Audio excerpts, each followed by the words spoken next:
2021년도 노인학대 신고 건수는 19,391건, 이 중 노인학대로 판정된 건수는 6,774건으로 고령화 가속화에 따른 노인학대가 사회적으로 문제가 되고 있습니다. 그중 노인을 대상으로 한 경제적 학대는 406건으로 전체 노인학대 판정 건수 중 약 4% 정도를 차지하고 있는데요. 특히 어르신의 돌봄을 책임지는 노인요양시설에서 일어나는 경제적 학대는 2015년부터 꾸준히 증가를 해 5년간 크게 늘어났습니다. 그렇다면 시설을 이용하거나 입소에 생활하시는 어르신들을 대상으로 발생하는 경제적 학대는 무엇이라고 볼 수 있을까요? 시설 내 경제적 학대란 시설에 입소하거나 또는 이용하시는 어르신의 의사에 반해 어르신의 재산 또는 권리를 빼앗는 행위를 말합니다. 어르신의 현금 또는 물건 등을 가로채거나 임의로 사용하는 경우, 어르신의 재산에 관한 법률적인 권리를 침해하는 경우, 어르신의 재산 사용이나 그 결정을 통제하는 경우가 모두 경제적 학대에 속합니다.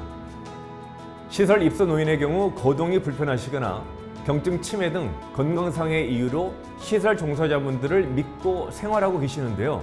그러다 보니 본인 소유의 돈 관리까지 맡기는 경우가 발생하고 있는데요. 이와 관련하여 시설에서 발생할 수 있는 다양한 경제적 학대 사례를 함께 살펴보기 위해서 영상을 준비해봤습니다. 영상을 통해 요양시설에서는 어떤 유형으로 경제적인 학대가 발생하는지 알아보고 전문가의 의견을 통해서 예방 방법에 대해서 함께 살펴보도록 하겠습니다.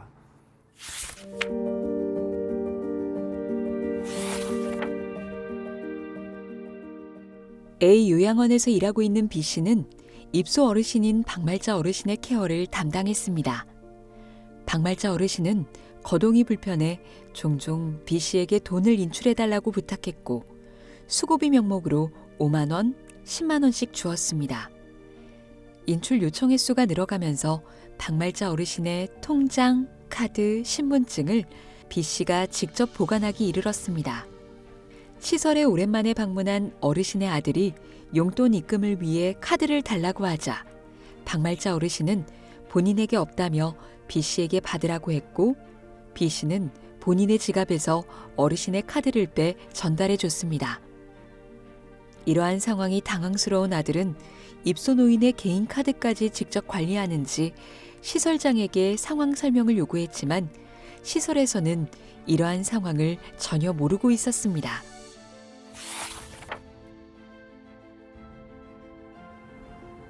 이처럼 어르신의 생활비 지출 등을 도와준다는 명목으로 제3자에게 통장이나 도장 등의 관리를 위임하여 피해를 보는 어르신들의 사례가 많습니다. 어르신의 허락이 있더라도 타인의 재산을 보관, 인출, 사용하는 행위는 추후에 문제가 될 수 있습니다. 재산 관리를 통제하는 행위 혹은 권리를 침해하는 행위로 발전될 가능성이 있기 때문입니다. 따라서 통장, 카드, 신분증 등 개인의 재산 관리와 관련한 중요한 서류 등은 입소노인 본인이 관리하는 것이 좋습니다. 다만 치매 어르신의 경우 본인 스스로 관리가 어려운 상황이 발생할 수 있으므로 가족 등 보호자가 직접 관리하거나 금융권에서 운영하고 있는 각종 신탁 서비스 혹은 후견제도 이용 등 전문가의 도움을 받으시는 것을 추천해 드립니다.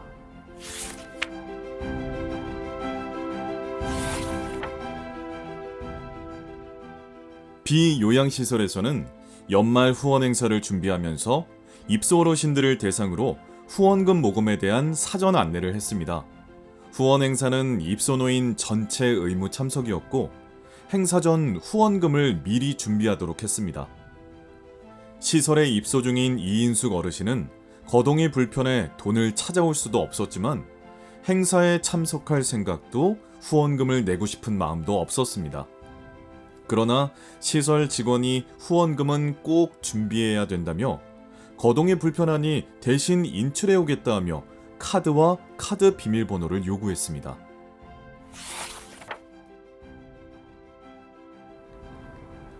이 상황은 노인의 의사에 반하여 노인의 재산을 임의로 사용하는 경우로 경제적 학대 행위에 해당합니다. 좋은 의미로 사용되는 후원금일지라도 그 재산을 소유하고 있는 당사자의 의사가 가장 중요합니다. 어르신의 허락을 구하기 위하여 가하는 심리적 압박 또한 부당한 영향력으로서 잘못된 행위임을 인지하여야 합니다. 추가적으로 어르신의 경우 거동이 불편하거나 건강상의 이유로 은행 업무가 어려워 도움을 주겠다며 타인이 대신 인출하는 경우가 발생하고 있습니다. 이는 경제적 착취로 이어질 가능성이 있으며 금전적 손실이 발생할 경우 회복이 어려운 상황에 이를 수 있으므로 주의하는 것이 좋습니다.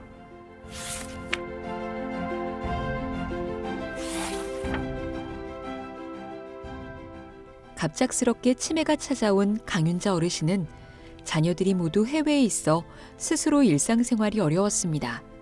자녀들은 친척의 도움으로 강윤자 어르신을 시설에 들어갈 수 있게 했고, 유선으로 시설장에게 통장으로 들어오는 연금으로 입소 비용 등을 충당할 수 있도록 부탁했습니다. 몇 개월 후 시설에 방문한 강윤자 어르신 딸이 통장 내역을 살펴보던 중 입소 비용 외에 수많은 지출이 있었다는 것을 확인했는데요. 시설장에게 추궁해 물으니 치매 증상이 있는 강윤자 어르신에게 허락을 받고 다른 어르신들 간식까지 모두 구입했다고 해명했습니다.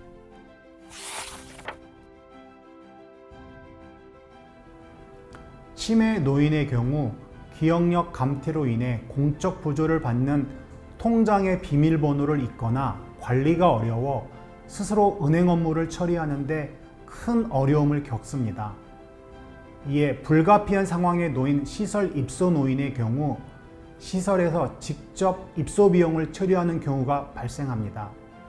하지만 이처럼 도움을 드린다는 명목으로 경증 치매 어르신을 대상으로 해당 어르신의 의사와 상관없이 재산을 임의로 사용하는 경우도 발생하곤 합니다. 그러나 이는 명백한 경제적 학대이며 금지 행위로서 처벌을 받을 수 있다는 것을 인지하여야 합니다.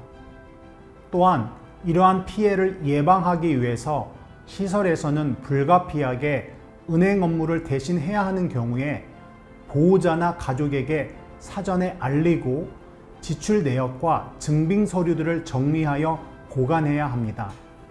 또는 관련 전문가의 도움을 받으시는 것을 추천해 드립니다.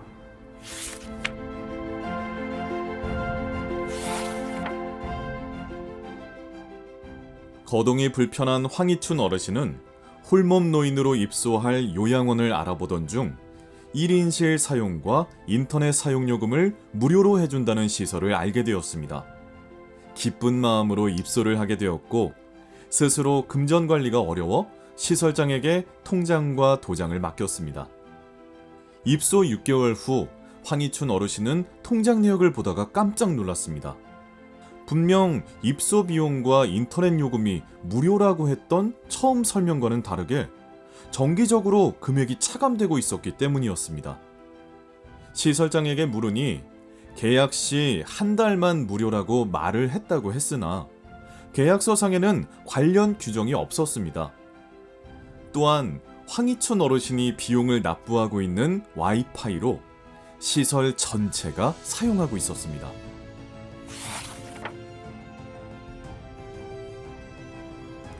이번 사례는 노인 당사자에게 명확한 사전 고지 없이 부정한 방법으로 재산적 피해를 주고 노인의 허락 없이 부적절하게 재산을 사용한 경우로 경제적 학대로 볼 수 있습니다. 또한 구두로 설명을 했다고 하여도 어르신이 해당 사항을 명확하게 인지하였는지 확인하지 않았고 계약서에도 명시하지 않으며 부당한 이익을 취했습니다. 이는 공정한 입소 계약을 받을 권리와 서비스에 대해 알고 선택할 권리에 반하는 행위로서 인권을 침해하는 행위라고도 볼 수 있습니다.